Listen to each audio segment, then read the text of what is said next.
That does it. Boom, chicka, boom, boom, boom, boom.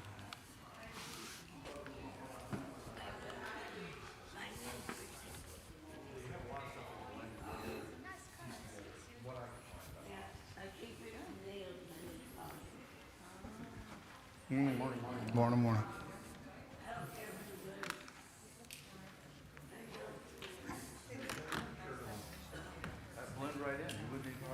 Camouflage in here.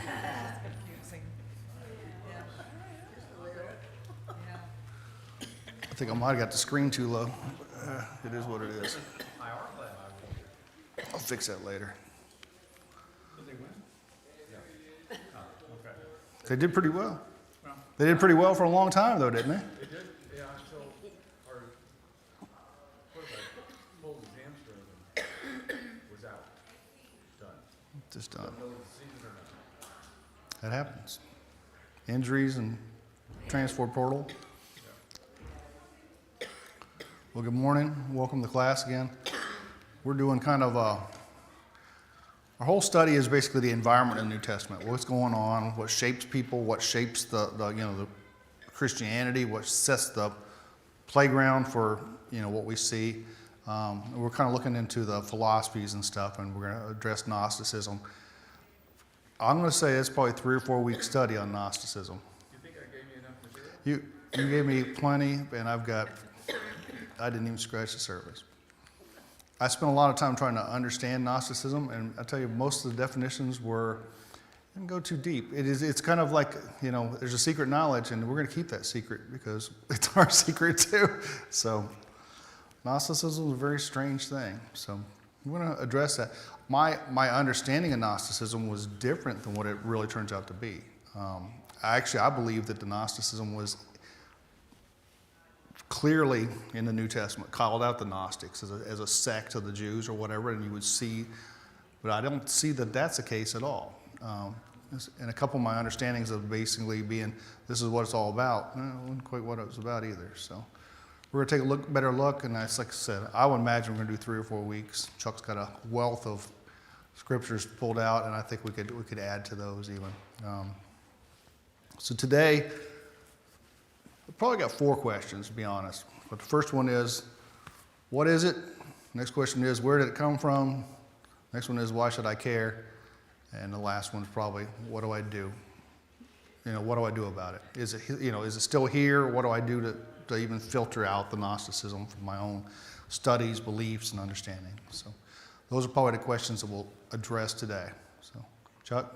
Probably the biggest thing we found was it's not homogeneous. No, it's not homogeneous. The Gnostic philosophy is very flexible depending on which group of Gnostics it is. It's very flexible. Yeah, you see you see degrees of Gnosticism pre-Christianity. There's some things in there that are in there, and they filter through the New Testament, and you'll find things that are written in the New Testament, maybe even as a defense to block things people are saying. And then it picks up big time, like in the 2nd century, that these Gnostic beliefs start being more organized. But as Chuck says, it's non-homogeneous. It changes. And there's a neo-Gnosticism today. And you can probably see that. People who have this secret that they know how to get closer to God, and they know how to get to heaven, and that's what you see. It continually changes. A lot like paganism, when we address that. In this class. Paganism and Gnosticism, they change over time. So, all right, so what is it? I'm going to start where you didn't expect me to start, the Catholic Encyclopedia. Anybody ever look at the Catholic Encyclopedia? You ever heard of the Catholic Encyclopedia? Yeah. Chuck's heard of it. Chuck's heard of was it a Jewish encyclopedia too, isn't there? So, the Catholics basically have a tome of knowledge, and they document a lot of stuff, and there's a lot of good stuff in there. We don't cross paths too much with the Catholics, but they've got a lot of good historical background in some of their areas, and a good wealth of knowledge because they've tracked things from a long time. They're also known to hide things, but we won't get into that. So anyways, this is from the Catholic Encyclopedia. The doctrine of salvation, what is Gnosticism? It's the doctrine of salvation by knowledge. So we'll start with that and kind of even leave it there. You can be saved by how much you know, or what you know, is basically the key to Gnosticism. It's who you know, what you know, that's the key of it. It places the salvation of the soul merely in the possession of a quasi-intuitive knowledge of the mysteries of the universe and of magic formulae indicative of that knowledge. There's a little Latin in there too with the formula. So it pays, you didn't expect that, did you? Yes, you did. Your soul, with this Gnosticism, you find out your salvation is tied to knowledge of the mysteries of the universe, but they call it quasi-intuitive. What's quasi mean? We see this a lot of times. Sorta, similar, half, almost. Yeah, that's usually what quasi means. It's something like that. So it's an almost intuitive knowledge of mysteries. This is also written by people who thought that the earth was the center of the universe at one time. It seemed intuitive. So quasi-intuitive knowledge of the mysteries of the universe and magic formulae. Anybody know any magic formulae? Any formula is just plural formula. There is. I know as an engineer, there are formulas on how motion works, how electricity works, gravity, how it affects things, and they're not secret and they're published. But there are a lot of people, shysters sometimes, that have more knowledge of how things work, and or proclaim that. You bring your money, we'll get you closer to God. Drink the Kool-Aid, yeah, it'll be all right.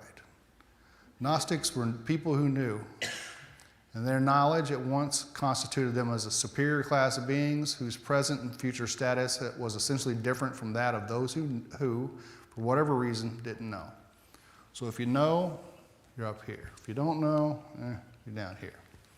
You see that, Chuck? Go ahead. Yeah, you can kind of see that. Part of what I read was some of the roots also were out of Platoism. Okay. You may get to that. I didn't get to Platoism, but The Greeks were big on knowledge. yeah, And you can see some I do get into that, yeah. some of its roots for knowledge. Yeah, the Greeks are probably the roots of that because they were so big on knowledge. And and actually, there's that whole section where Paul is in Corinth, I guess, when they put him there to learn of this God that he speaks of, and it's again a knowledge thing. So, yeah, the Greeks are big on that, and that's kind of the roots of this. I do have a little bit on that, not enough, but a little bit. Could you imagine a separation here? Those who know versus those who don't know. Does that seem fair? Depends on what you know. What's that? It depends on what you know. It depends on which section of that group you're in, right? There is Down here? yeah. There is a part of that.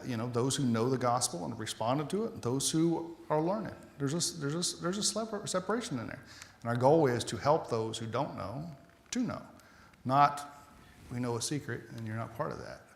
So, yeah. It depends on which group you're in too, where we all want to be in the group. Do you have something, Chuck? Well, I was kind of wondering also, I didn't see anything about it, but when I looked at it, you have the empire that stretched all the way east underneath Greece, and it's still part of the Roman Empire. So you had some of the Eastern religion, I think, influence. And is it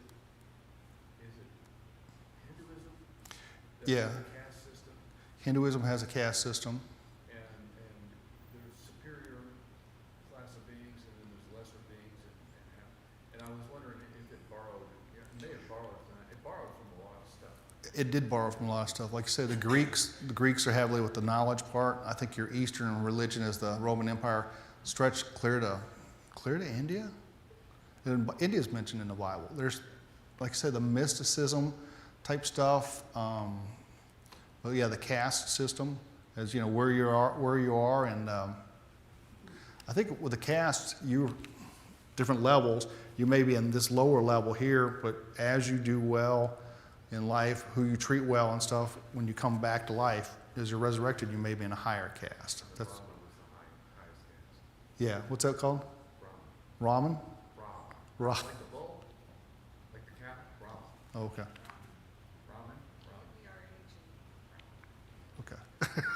I don't know. My ears aren't working today, so I'm not going to try. So I won't even try. Yeah. So there's different, and I think it's some of it's enlightenment, how enlightened you are, how much you know, again, and how much. So sure, you see some Eastern stuff in there. The neo-Gnosticism, you see that. I would say probably with like the crystals and the essential oils, that kind of thing, slipping in that direction too, same kind of thing. So what is it? And I went from Catholic Dictionary, went to Holman's. Holman's has got a wealth of knowledge in it too. If you've never used Holman's, it's online. I found it's at studylight.org. Holman's got a lot of good stuff.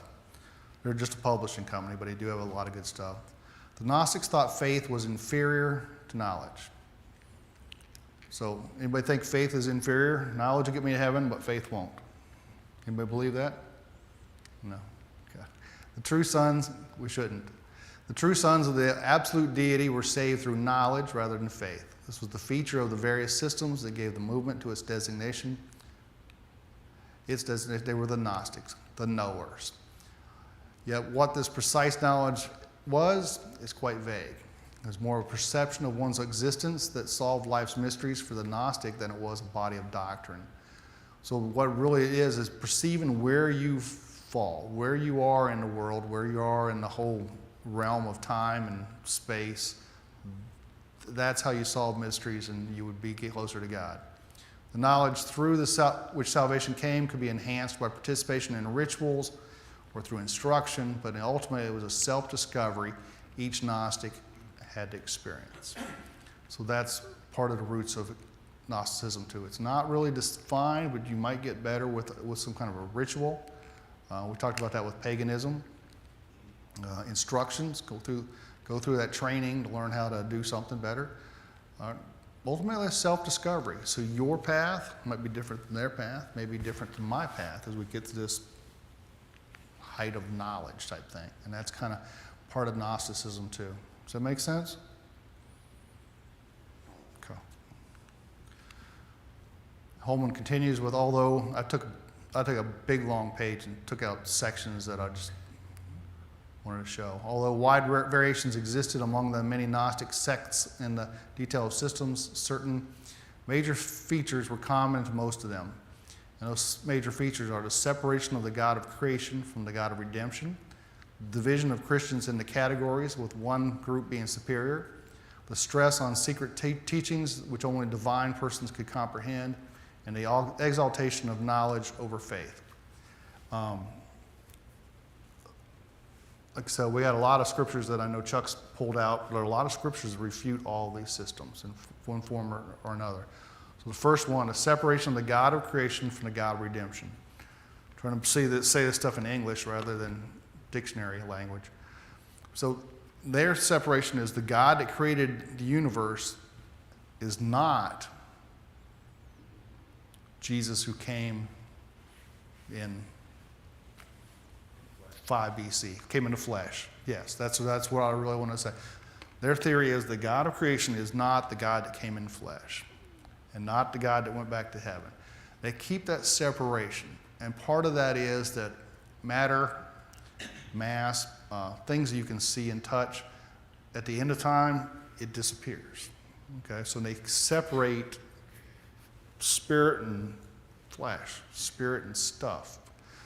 So by separating that, their belief is that the God that created everything, and everything was created good, could not be the same as a guy who came and walked on the earth, touched lepers, ate with tax collectors and gluttons, touched dead people, touched women. You know, they couldn't see those as being the same person. So they have a separation of the spiritual and the material. Is that what we believe? Okay, Adam, go ahead. Would Scientology also fall into that? You know, I don't know enough about Scientology. You do? Yes. Oh, yes. Sally knows a lot about Well, Scientology. I had years and years ago. Okay. I had a fellow that I dated, and he was into Scientology. Okay. And so that's So you've got some experience in Yeah, the it. little tin cans and the epigrams or something like that, that, the more that you remove from your brain, Okay. the more intelligent you become. The more you remove from the brain, the more intelligent you become. Yes. Go ahead, Adam. It's a belief that every human being is an internal being. It's like they believe that Jesus is a reincarnation from previous. There's a lot of things like that, but there's a hierarchy in Scientology, which like the more of the earthly things that you remove from your brain or from your lifestyle, the higher up you are in that scale Okay. of what you're going to become now. The more you remove from your earthly lifestyle, the higher level that you would become. And from the outside, you can almost see that. I gave up, whatever you want to give up. Porn, alcohol, whatever, and now I step up a level, You can almost see that, but we all know that that's not, you're still not at perfection. So yeah, I can almost see where that comes from. But you're right, it kind of gets that way. I can see where it ties in here. Chuck? Well, the commonality is, I can do it myself. I can do it myself as a commonality. That's common in a lot of this stuff is, I don't need God to do it. I Right. can do it myself. Yeah, I can do it myself. I don't need God. And you're right. That's a commonality in all this stuff. In some level that I can do it myself, and especially if I can find that secret knowledge that gets me there. The division of Christians into categories, with one group being superior, and that back to the same kind of thing. The stress on secret teachings which only divine persons could comprehend. That's not the case. I don't have anything secret that I can only comprehend it. Anybody else out here should be able to comprehend the same stuff that I've seen and learned. As a matter of fact, that's why we kind of have Bible class. Is anything Chuck and I study, the goal is to share it, and the goal is to help people understand. That's the goal. And I know the goal is to make it even understandable at whatever level. We could use big words and we could use buzzwords and phraseology that would just really sound cool, but the goal is that we learn and share. An exaltation of knowledge over faith. Coming to class every Sunday morning doesn't put you above everybody else. We're thankful for your thirst for the knowledge, but it doesn't. No gold stars here. So where did it come from? And Chuck talked a little bit about it a second ago. We've talked about the expansion of Christianity from Palestine and its Jewish world of thought to the Roman Empire, where Greek thought reigned, called for an interpretation of Christianity that was more understandable. The Greeks were big into knowledge. Okay, you can't leave it at that anything spiritual, you got to make it understandable. Common Hellenistic, Greek perceptions such as the fact that matter and spirit were thought to be alien to one another were incorporated in this reinstatement of Christianity with the various Gnostic systems as a result. So yeah, you see this with the Greeks. They separated matter and spirit, and so it was that's where the Gnosticism gets that. It's different than, like I say, Jesus himself. He's both. We're both. So that's where you see that separation with the Gnosticism. And I would say, yeah, it's a reinstatement of Christianity is kind of what they did with it. And you definitely, this doesn't say it directly, but the Roman Empire, like I say, it went far east, and it went almost to India, and it went around to Africa and a little bit north, and Spain and Portugal, and you pick up a little bit of everything. And so it picks that stuff up too, as Christianity rolled into that. The Gnosticism, a form of Christianity would pick up with that. Why should I care? That's probably the most question we should all ask, right? Church rejected such teachings as heretical, but many people have continued to find attraction in a variety of these ideas. The separation of spiritual and physical, the higher knowledge type thing, the church has rejected that. You see it through the Bible. It causes trouble. It's heresy, but people continue to find attraction in this. It is attractive. I think some of the, along with attraction, some of the religious groups that are growing fastest in America are the ones that feel spiritual. And that my understanding is that the Islam is growing fast, but the five the 5 prayers a day, the restraining themselves from sex outside of marriage, alcohol, things like that. It feels spiritual, so that's a catch for a lot of people. Is just that feeling of it. The Pentecostal type movements, those are getting in popularity again because they feel spiritual. Everybody's up on it. So you find attraction from a lot of stuff, and Gnosticism is a big chunk of that type of stuff too. Chuck? Could I ask a wondering- question? Oh, I'm sorry. If part of that kind of is a problem for us as people is we like to have some measure of how good we're doing. We do like to have a measure of how good we're doing. And so if we could go to a philosophy that says, if I do this, this, and this, and I understand this, I know I'm getting where I need to be because I can do it myself. As opposed to someone who has faith to say, I know I can't do it at all. I know it totally depends on another being to do it for me. Because I can't do it, it's impossible. They're so conflicting philosophies. They are. But we do like to have something that says, how are we doing? Yeah, we'd love to have something that says, You know, we're doing it some of ourselves, and probably Americans may do that a lot more than other countries in the world, because we are very much a people who say, I think I can do it myself. I Mhm. mean, I do a lot of stuff around the house. People say, why don't I hire somebody? Well, I can do it myself. can do I it. have it too. I have that philosophy. Sure. We all do to some degree. We have that philosophy that I can do it myself. And we have ways of measuring it. Sometimes it's in the money we have, the things we have, the degrees or whatever. Is some of that would like I say, it's really about you can't do it. You can't do enough. You can't do it all, and understanding that. But I feel good good. about it because I can do something for myself, as opposed to saying, I can't do any of it for myself. I have to depend on him totally. And that's a big shift. It is a big shift to depend on God totally. And yeah, from where we're at, I can do versus I have to depend on somebody else or depend on God. Sally? That might be a stupid question, but Very is interesting. the belief in intelligent design under the Gnostic? The belief in intelligent design, does that fall under Gnosticism? That's everywhere. You know, I hear that a lot. You know, that people they believe. You know, they don't believe in creation. They believe in intelligent Yeah, they don't design. believe in creation, they believe in intelligent design. And again, is it Gnosticism? It's that, yeah, in some aspect, and I did read somebody that's talked about evolution being that secret knowledge that, again, that some people have that other people don't. You know, it's not in the Bible, it's creation rather than not evolution, so some people consider that the secret knowledge that they have. So rooted in that, or at least that knowledge thing, you know, definitely. Definitely. So, is that okay? Is it all the way? Nah, but it's a knowledge thing. It's a knowledge thing. All right, let's look at some Bible stuff rather than just what somebody else said. Instead, I'll just ask you what you think. So we'll flip the table here. 1 Timothy 6:20 verses 21, which I looked at a lot of stuff before I looked at Chuck's notes, and this was the first one he had on his notes, which was okay. So we're planning to start on the same spot.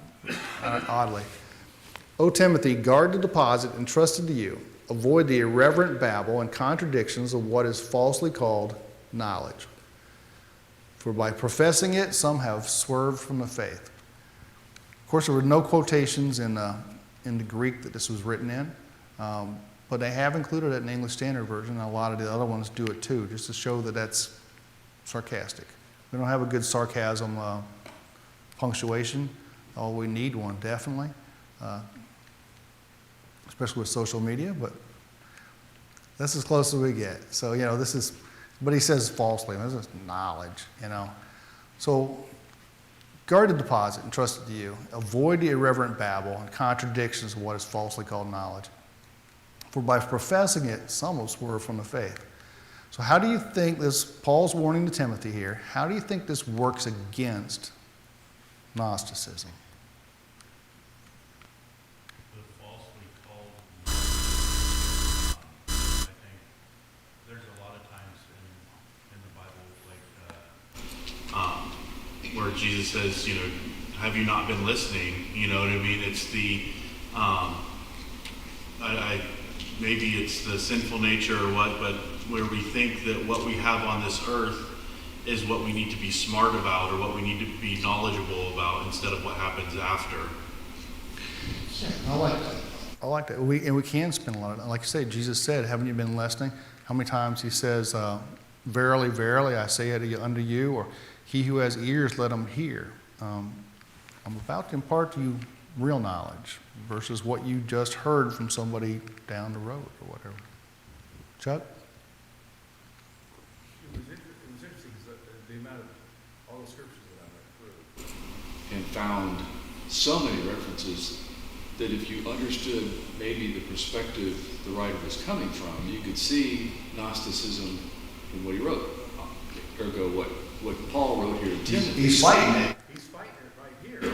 But he never really calls it out, but he fights it. How difficult is it to understand the gospel? It's understanding the gospel is not hard, and it's by design. It's not hard. So here's a group that's trying To make themselves above someone else because I have more knowledge than you do. That knowledge of the gospel, the death, burial, and resurrection, first of all, I don't believe it. And second of all, it's just too simple. I need something more complex because everything's more complex.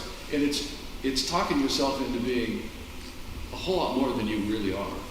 Mm-hmm. and I think that's what Paul's here, because the knowledge that Paul talks about as far as understanding, the knowledge that Christ had when he explained the Old Testament is not the knowledge he's talking about here. No. And that's why it's, sarcastic, sardonic, whatever you want to call it. Yeah, the knowledge that Christ explained from the Old Testament as he opened the scriptures to the apostles and stuff. That's not what he's talking here. That knowledge will make a big difference. But we'll take the knowledge from the world. Jesus was hounded by people. He was hounded by the Pharisees and the Sadducees. Paul himself was hounded by the Judaizers, as well as, like I said, I think you can see he doesn't call out the Gnostics, but it was kind of a disorganized thing, but he talks against them. He puts that in there very, very often. He had people hounding him. I don't know how either one of these guys did a decent job with as many people as, as recorded as hounding them. I don't do well with people hounding me. Chuck? no. I don't like it when I get hounded about something either. I was surprised. That I found 50 verses or 50 passages that you could see Gnosticism throughout the scriptures, which kind of said it was a big deal. It was a real problem, particularly in the New Testament. Yeah. It's a problem, and I expected it to be directly called out about the Gnostics, something. It's not directly called out, but they're fighting it. You can, some of that stuff in there, and I think even by secondary thing of why did he put this in there? Because he's fighting it. They have the proof. The book of Romans, it's like a legal document of, as he goes, as it's written, it's there to refute people who are teaching a false gospel. And it's just written very much as a legal document. Yeah, so we got the knowledge we're fighting against, the irreverent babble, the contradictions. Yeah, it'll swerve us, and that's the goal. Chuck talked about what I call sometimes the gospel plus. You get the death, burial, and resurrection of Jesus, and you have to do this. You got to meet these qualifications, and you got to this much service and money, and this is who you have to be. There's a gospel plus. There's a baptism plus. There's some of that. And there's also, I'm going to tell you, gospel minus and baptism minus. But, what is in correlation with what God wrote is your key. In that same chapter, earlier in that chapter, 1 Timothy 6, I'm going to start in the second half of verse 2 and go through 5. Teach and urge these things. If anyone teaches a different doctrine, does not agree with the sound words of our Lord Jesus Christ, and the teaching that accords with godliness, he is puffed up with conceit and understands nothing. He has an unhealthy craving for controversy and for quarrels about words, which produce envy, dissension, slander, evil, suspicions, and constant friction among people who are depraved in the mind, deprived of the truth, imagining that godliness is a means of gain. So this is Paul's warning to Timothy. How do you think this applies to Gnosticism?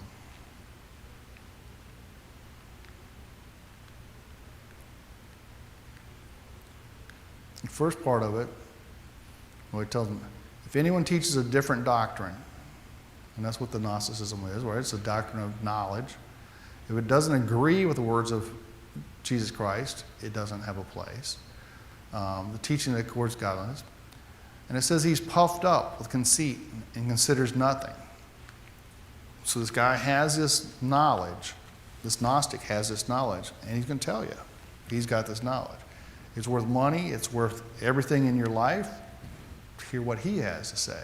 He is bigger than God. You know, and in that aspect, he's bigger than God. Chuck? Well, look, the key on that one is he's puffed up with conceit, but he understands nothing. He thinks he understands everything. He thinks he understands it all, and he doesn't understand anything. But in the real reality, he doesn't understand anything. He doesn't know. Yeah. No, he doesn't understand. And you can't get through. Yeah. Yeah, you can't get through. There's no way to get through this guy. A personal story that I'll apply to that one right there. I was 19 years old. I had one semester of college under my belt, and I could beat anybody I'd ever played in Scrabble. Just nobody could beat me. So I saw a thing, and I think it was in the newspaper that I saw. They were having a Scrabble tournament over in Orlando at the library. So I found out I had to get to the Orlando library, and back pre-internet, of course. And I went over there to play in this Scrabble tournament. And they put me against, my first game was against this old man, which probably, in hindsight, was probably my age now. But, you know. Now you are one. Now I are one, yeah. So, you know, like I say, I'm full of conceit. Nobody beats me. I sat down with this guy, and he whipped me. He whipped me bad. Yeah. There's something about the old guy that just whip you like that. And he got beat by a geezer. And afterwards, he told me, he says, you know, after the game, he goes, you played really well. He said, I really am surprised at how well you played. He says, I got this secret that's going to help you. And it's all like, this is kind of how I play it. And also, I got this secret. So, and I will share this to any of you that play Scrabble. My thing, if anyone wants to ever play me, is do you think it's a math game or do you think it's a word game? And inevitably, people tell me it's a word game, and I'll tell you that's why you can't beat me. It's a math game. So you have to understand that. The key to winning Scrabble is not how many words you know. It's not how big of a word you know. The key to winning at Scrabble are the 2- and 3-letter words. Okay? He gave me a sheet of paper. It had all 2-letter words, and I think there's like 50-some 2-letter words are Scrabble approved. And another one that has like, I don't know, close to 200 3-letter words. He says, memorize those 2-letter words before you play your next game. So I memorized as many of those 2-letter words as I could, and through the day, I played 3 more matches, and I didn't lose to anybody. But he shared that knowledge with me. I think that guy won the tournament too, but in my heart, he won anyways. So I appreciate this. All these years later, almost 40 years later, I appreciate the whipping that I took. And I'm not conceited about it, but when I met Camille, she was a Scrabble player, and she was the best that she knew. And she learned pretty quick that she was no longer the best that she knew. She's good. Camille is very, very good, and especially when we take time to play online on a regular basis. Neither one of us loses very often, but it's a little secret thing there. But also don't forget somebody's going to whip you because they know something's secret. But if I'd been in that place where I'm not going to take a lesson from anybody, especially this old man that's whipped me, you know. But anyways, ties into that, and I will say, like I said, I was conceited and thought I understood everything, and I learned quick. Nope. Did you ever play him again?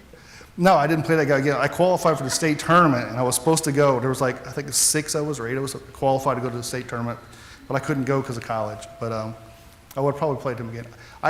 I went back a couple times at a Scrabble club, and I went back and played with some people. And once you know a secret, some of that stuff's not any fun anymore, to be honest. You just sit down with somebody that's like, "Nah, let me help you with this a little bit." So, anyways, so enough about that. I think enough about that. What did Paul say to use in this fight? He's got these words, you know. He says, don't. I've lost my train of thought because I gave that stupid story. That's all that matters now. He has a unhealthy craving for controversy, for quarrels about words, which produce envy, dissension. You know these people, and they know more. And this is the way it was. This is the way it should be. This is exactly the way it should be. Constant friction is what this all aims at, because they have this higher knowledge. That's all it is to cause friction, cause division. Imagine that godliness is a means of gain. I will tell you as an elder, my small insight into the church is the church is designed to not be perfect. That's the goal. The goal of the church is to bring in somebody else who's not perfect and help them get to the small gate. By design, it can't be perfect if you continue to bring in people who aren't perfect. But the goal is to perfect each of us. So what did Paul say to use in this fight? What do you use to fight against knowledge? What do you use to fight against false doctrine, different doctrines? He gave us a check. It says, anyone teaches a different doctrine and does not agree with the sound words of our Lord Jesus Christ and the teaching in accordance with godliness, and then it says what he is, but that's a check. So if anything that does not apply to that, then it's gone. Right. Yeah. This is a different doctrine, so you've got to compare it to the right one, the standard. That's where you have to apply it against. And like you say, if it generates controversy, if it generates quarrels, envy, dissension, it's not right. And that's it. He gave us a standard. What is that standard? You got to say it. You got the knowledge? What's the standard? Love's a big chunk of that, yeah. Love. His word is really, but yeah, love and his word love would be the application of it. I'll put it that way. Let's go with that. 1 Timothy 6, 20 and 21, I went back to where we started. He had this, it said, "O Timothy, guard the deposit entrusted to you." What do you think the deposit entrusted to you is in context of this warning? He's warning against false knowledge, irreverent babble, contradictions. What's the deposit entrusted to you?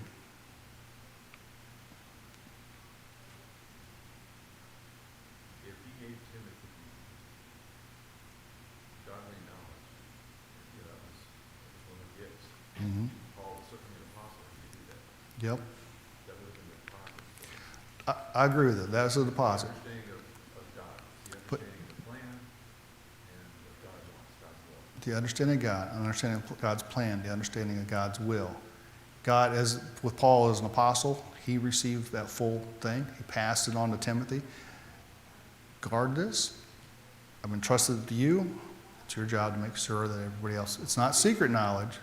That's where this pre-writing of the New Testament and stuff, it may have been secret, but not really secret, but just not readily available, but now it's readily available.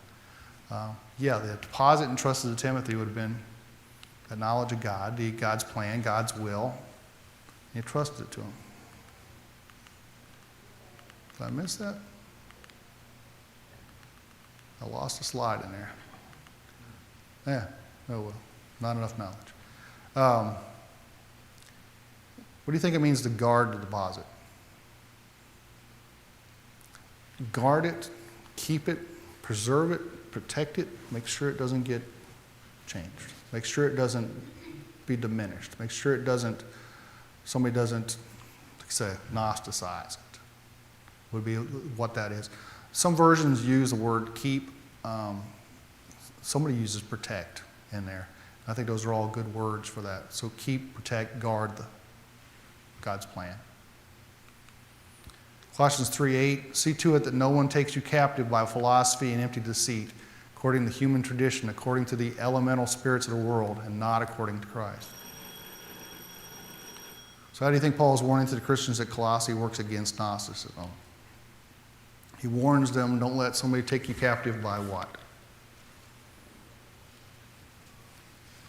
Philosophy,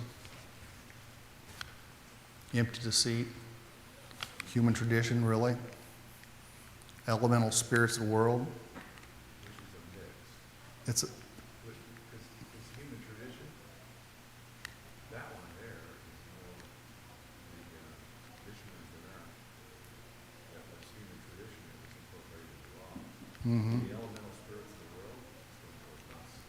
yeah, the Gnosticism would be more of the elemental spiritual world. You're right, especially the Eastern type beliefs. The human tradition would be the Mishnah, what the the Jews already had. That philosophy would have come in probably from the Greeks. The empty deceit, it's all empty deceit, really. The way, they didn't have any sentence marking, but where the comment is, philosophy and empty deceit is grouped together in the fact that they had a philosophy and they're arrogant about their philosophy. They won't listen to Yeah. about Christ. They're arrogant about it. And that would be a Gnostic. Yeah, they're arrogant about it because they know it and you don't, and you're not up to that level. It would be that level of arrogance in that philosophy with the empty deceit. There's a philosopher named Jean-Jacques Rousseau. My French is terrible, so close enough today. I consulted the philosophers. I found them all alike proud, assertive, dogmatic, professing even in their own so-called skepticism to know everything. They know it all. Proving nothing, scoffing at one another. This last trait struck me as the only point in which they were right. They don't know everything. Braggarts in attack, they are weaklings in defense, weigh their arguments. They are all destructive, count their voices, each speaks for himself alone. This is not one of them who, if he chanced to discover the difference between falsehood and truth, would not prefer his own lie to the truth which another had discovered. If they knew the truth, if they had a falsehood, they wouldn't deny themselves. They prefer their own lie. And the last line says, where is a philosopher who would not deceive the whole world for his own glory? And that's part of it too. You'll see that with Gnosticism. People who are taught this is that person, They're never wrong. No, they'll build upon that, and they will build more to it. They'll never be wrong. We were talking about the elemental spirits. Colossians 3:18-19, let no one disqualify you. We already did that one. We got something else about it, but yeah, we got it. The book of John, Holman's Bible Dictionary talks about a guy named Irenaeus, who reported that one of the reasons John wrote his gospel was to refute the views of Cerinthus, and the early Gnostic, over against the Gnostic assertion that the true God would not enter our world. John stressed in his gospel that Jesus was God's incarnate Son. This is somebody, I think, first century or so. That's what they're pointing out, true, false, otherwise. But you do see John make a big deal about Jesus coming in the body, coming in the flesh.